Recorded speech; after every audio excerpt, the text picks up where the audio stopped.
Nanotechnology is the next platform we as humankind needs to pursue.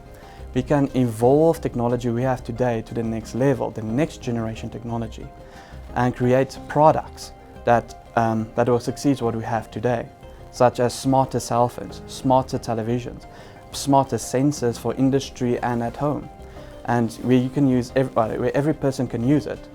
For example, cell phones. We can use this nanotechnology and thin film technology to improve your experience with a smartphone, creating faster cameras, providing more intelligent equipment, and more intelligent cell phones, TVs, any product you can imagine. From when I started my journey, I feel that I'm pushing my own boundaries, seeing the limitation as a person myself and trying to exceed those limitations. See how far I can go, not just from a national aspect, from even an international aspect, to manifest myself as a young researcher from South Africa and use myself as a product within the international viewpoint. I believe with the new vision of Industry 4.0, this technology is core to take South Africa to the next level and make Industry 4.0 a realization.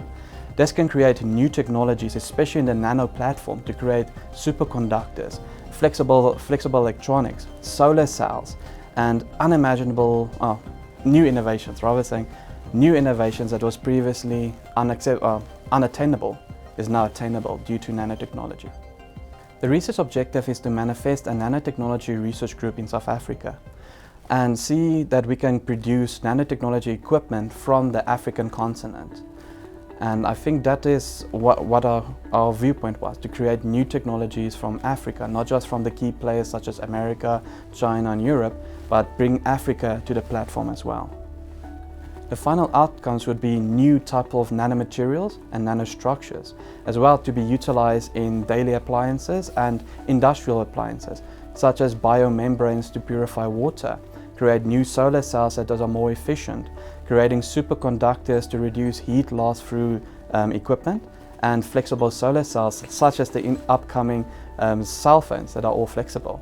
So giving South Africa an opportunity to be a key player in that type of industry.